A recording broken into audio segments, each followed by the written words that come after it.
Alors, maître, vous avez organisé une cérémonie de don de sang hier vendredi 27 septembre 2024.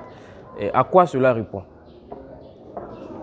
Alhamdulillah, wassalatu wassalamu ala rasulillah.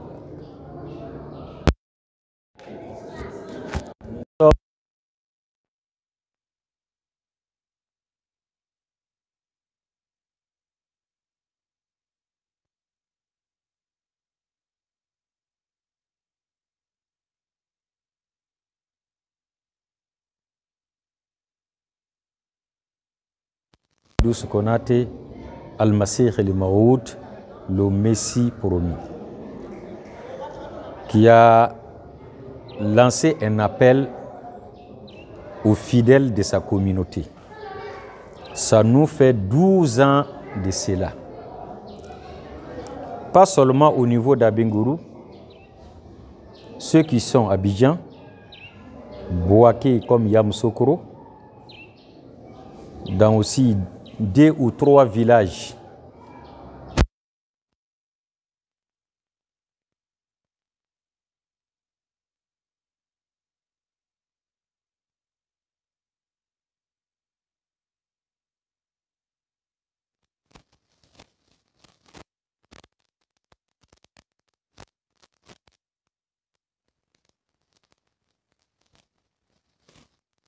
De voir précisément à Bengourou. Nous sommes au sein de ce siège ici à Bengourou. Le Mali, le Burkina a répondu. Le Niger a répondu. Le Ghana a répondu. Même les fidèles qui s'y trouvent au Libéria ont répondu. Où est-ce que la communauté se trouve? Cet appel a été répondu par tous ces fidèles. Ça ne s'est pas aussi limité seulement à ces fidèles, mais les sympathisants et les collaborateurs et les amis de cette communauté aussi se sont associés à cette initiative, qui est le don de sang. Le don de sang expliqué par le guide de la dite communauté est comme le djihad de notre temps, l'effort de notre temps. Quand les gens entendent djihad, ils se mettent tout de suite dans la tête qu'il y a des groupes musulmans qui ôtent la vie des innocents au nom de l'islam et au nom du djihad. Pour que le djihad soit bien compris, dans son sens étymologique, il a dit que le djihad, c'est un combat. Mais on ne peut pas décrire un combat sans toutefois savoir qui combat qui ou quoi combat quoi. Quand on parle d'un combat, soit on parle de des boxeurs ou des karatékas, on parle en tout cas de deux adversaires qui doivent s'affronter. Donc il faut qu'on puisse savoir la nature d'abord de ces combats. Il dit le djihad, c'est le militantisme. C'est fournir l'effort pour la cause de Allah subhanahu wa ta'ala, qui peut être traduit comme étant un combat.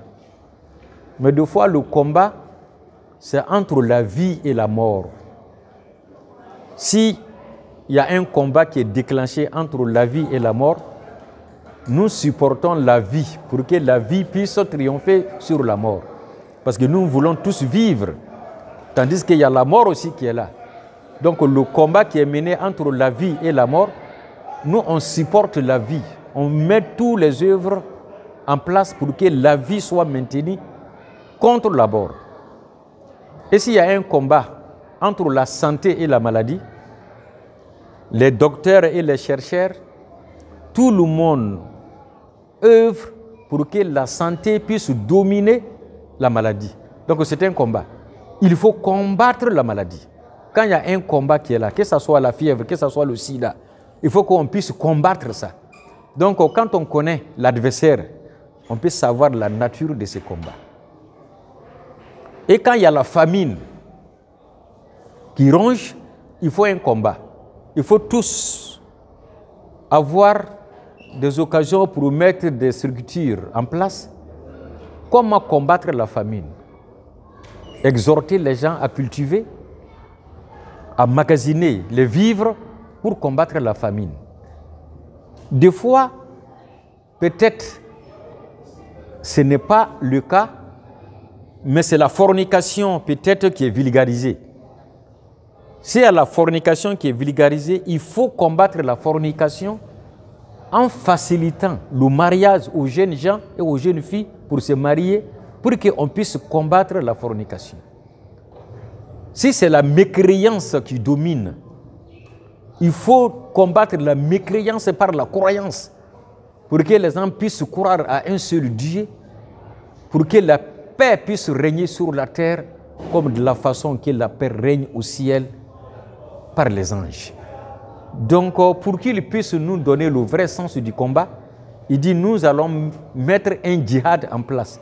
Mais ce djihad-là, on supporte la vie. Parce qu'il y a beaucoup, quand tu arrives à la pédiatrie, il y a beaucoup d'enfants qui meurent par pénurie de sang. Il dit, mais écoutez, comme rien ne peut remplacer le sang sans le sang, œuvrons pour qu'on puisse donner plus de sang à ces gens-là, pour qu'on puisse leur donner la vie. Il y a des malades qui veulent être opérés. Ces malades-là, des fois, on a besoin de sang. On ne peut pas prendre autre chose pour leur donner, sauf le sang. Donc, il faut qu'on puisse œuvrer pour donner abondamment de sang, pour que ces opérés-là puissent avoir du sang en réserve pour faire leur opération. Il y a des femmes même qui s'en vont accoucher. Après l'accouchement, elles perdent beaucoup de sang. Il faut le sang pour que vraiment elles puissent se tenir. Donc, donnons le sang pour donner la vie à ces femmes qui sont là aussi pour donner la vie. Parce que la femme qui donne la vie, la femme qui s'en va accoucher, c'est pour aller donner la vie. Mais elle veut perdre la vie en donnant la vie. Donc, nous aussi, on doit faire tout possible pour sauver sa vie en donnant aussi notre vie. C'est pourquoi nous donnons le sang. Pour ne pas abuser. Donc, voilà, la communauté islamique Muhammadiyya a été galvanisée par son guide guidé à la personne de Sayyidina Abdurrahman Ahmad Kudus Konate, Al-Masih al-Maoud, Nabi Ilahi Isa, pour que les gens puissent vraiment donner le sang. Et ça a été répondu. Comment dirais-je? Ça a été répondu comme il faut. Parce qu'en ce qui concerne Pategna, ils ont fait 120 poches. En ce qui concerne Asakuro, ils ont fait 150 poches. Abengourou a fait 480 poches. 490 poches. Donc, tout c'est 790 poches. Sans toutefois oublier que le dimanche passé, la communauté d'Abidjan a donné aussi 120 poches. Tout fait 880 poches. Ça n'a pas fini, on continue. Les autres pays aussi donneront. Où la communauté se trouve, c'est notre djihad du temps. Donner le sang, c'est donner la vie. Et quelqu'un qui arrive à donner la vie à une seule personne, c'est comme s'il a donné la vie à toute l'humanité entière. Et quelqu'un aussi qui ôte la vie d'une seule personne, c'est comme si la personne aussi a ôté la vie à toute l'humanité entière. Donc en voyant cela, quand on compte les hommes qui se trouvent sur la terre aujourd'hui, on s'en va dans quelque chose de 7 à 8, 9 milliards de personnes. Quelqu'un qui a eu l'audace de donner son sang pour sauver une seule vie, c'est comme si la personne a sauvé la vie de 9 milliards de personnes. Mais quelqu'un aussi qui s'hasarde à ôter la vie d'un innocent, sans que ça soit par éprésailles, c'est que c'est comme si la personne aussi a ôté la vie de 9 milliards de personnes.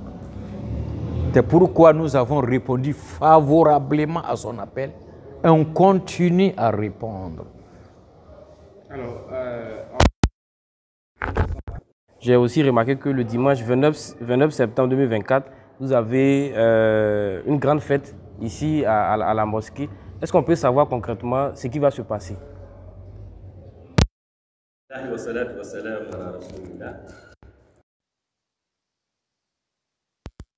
De ce qui s'est passé.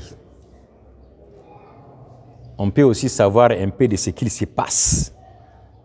Mais il est difficile de savoir ce qu'il va se passer. Ça peut être annulé par un simple, peut-être par une pluie torrentielle.